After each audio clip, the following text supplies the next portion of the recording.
This happened during this weekend, me being in my early 30s and my GF in her late 20s. I was invited to a wedding ceremony of a colleague and could bring someone with me. I asked my girlfriend that I've been dating for a year if she would like to join me, and she was really happy because she apparently loves weddings. Since we don't live together, I drove to pick her up so we'd have some time to spare before the ceremony. As she comes out, she looks really beautiful and has obviously put in time to fix her hair and makeup. She's also wearing an off-white dress that was rather ornate. As she got in, I told her that she looked stunning, but I asked if she could change to a different colored dress for the ceremony.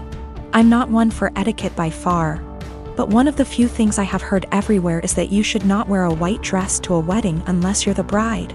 She became pretty upset and wanted to know what was wrong with her dress. I said that it would be inappropriate to wear a white or off-white dress unless you're the bride, and that it's like wedding law or something. Trying to be light-hearted about it.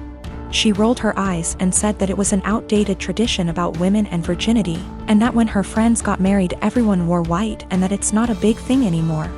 I told her that I don't know what the dress code is for this ceremony, but since it's not saying all white clothes, I still thought she should change to another color, but white or almost white, because my colleague was getting married and we had no idea how she felt about it.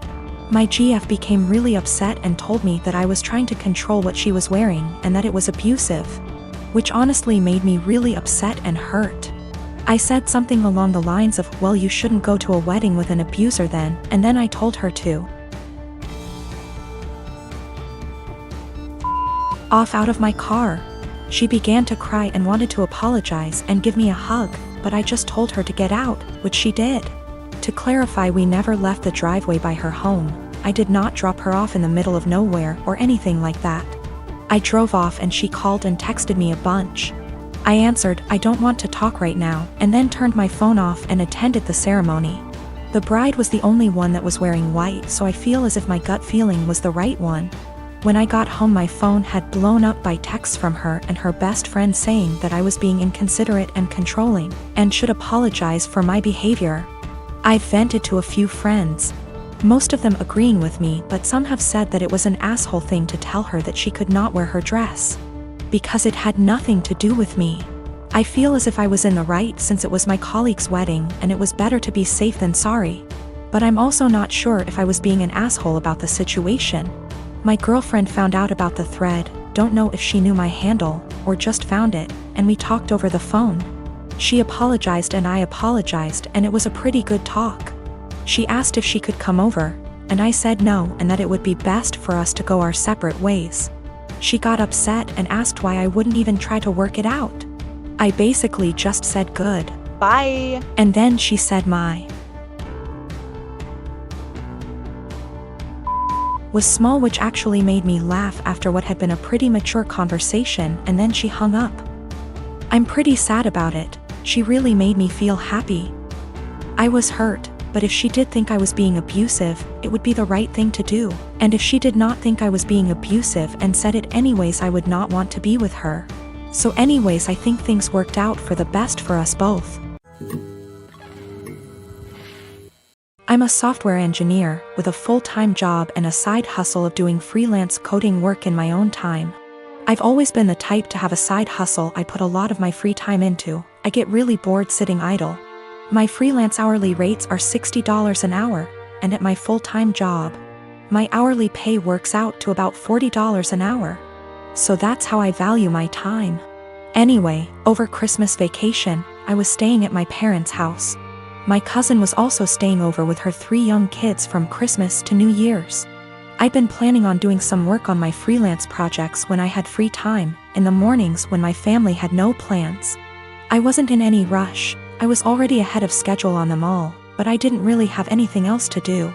It was in a really rural area and it's like an hour drive to the nearest anything. Then my cousin and her husband asked if I could babysit all day for 3 days so they could visit some friends in the area and hang out with just adults. I said I had planned on doing freelance work at the library, and she offered to pay me to babysit. I said I could if they got close to my freelance rates. She wanted a number, and although my freelance rates are $60, I didn't feel like that was right. It was high. But I didn't want to go too low. Honestly, babysitting 3 kids would be harder for me than the routine coding work I had for my freelance project. I don't know a lot about kids and I've never babysat for long, and I had a feeling it would be stressful and difficult.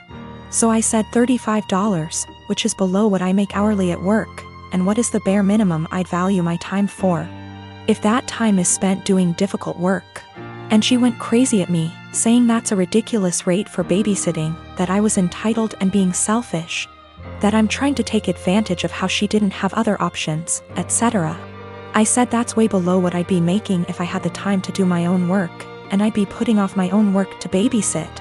Her husband then got mad at me, saying that I was a 24-year-old girl, that I'm damn near a child myself, that my time is not worth that much and it's childish to say that it was, and that I was a stupid girl for not knowing that babysitting costs like $15 an hour. When I grew up and have kids of my own, I will see how stupid I was being. I was kind of done with being called stupid, so I just told them I hope they could find someone else. My mom thinks that I asked for something offensive, and my cousin and her husband obviously did too.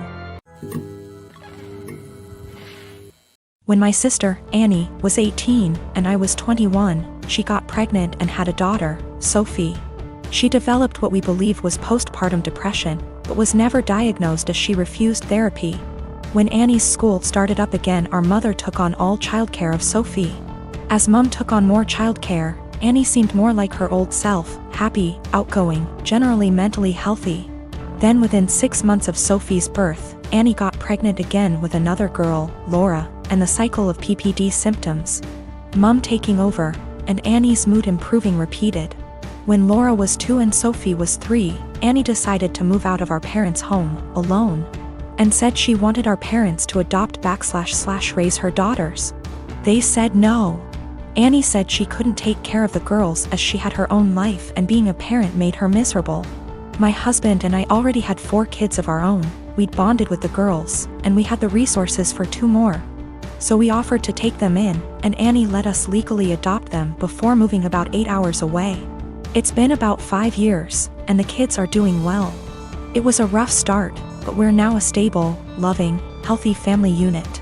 Sophie and Laura are 7 and 8, and Annie has recently lost her job and had to move back in with our parents.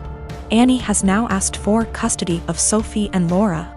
I'm writing custody like that because it wouldn't be custody in the legal sense, as she willingly surrendered all legal rights to the girls and can't get them back. We checked with a lawyer. However, Annie wants the girls to live with her.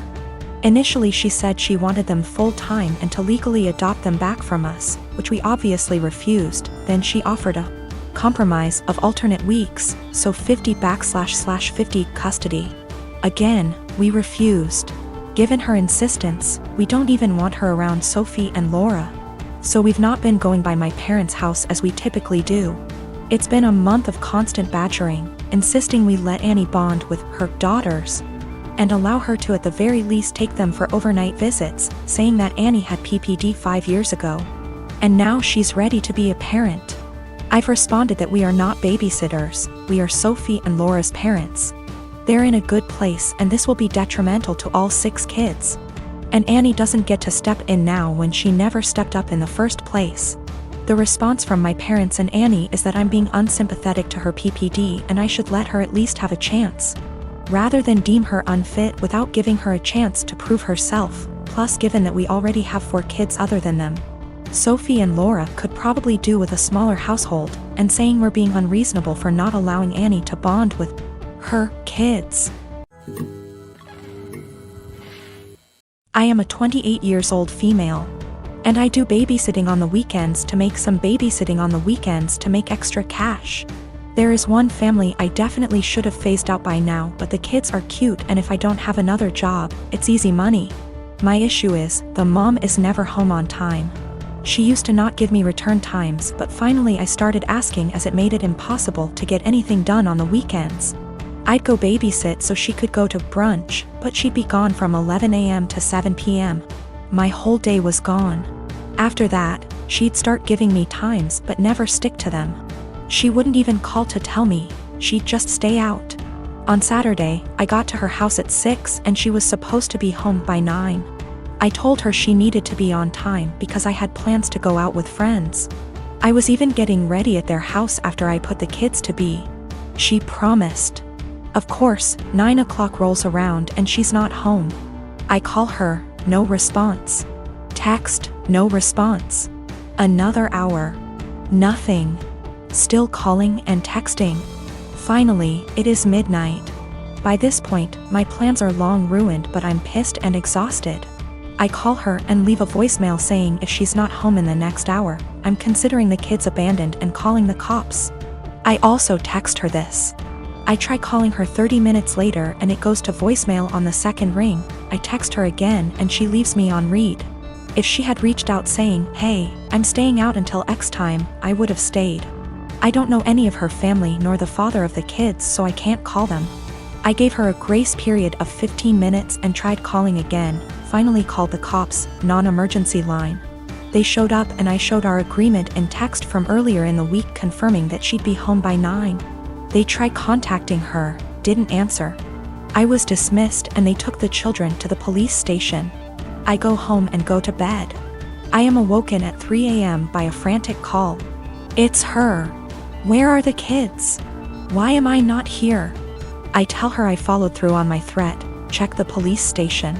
She cursed me out, I hung up and went to bed. The next day, she sends me an essay saying the kid's father was called and there's a DCF investigation launched against her. She called me every name under the sun, but I didn't think I was wrong until I spoke to a friend with kids.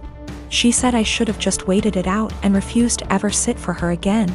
She asked if her potentially losing her kids was worth me being petty.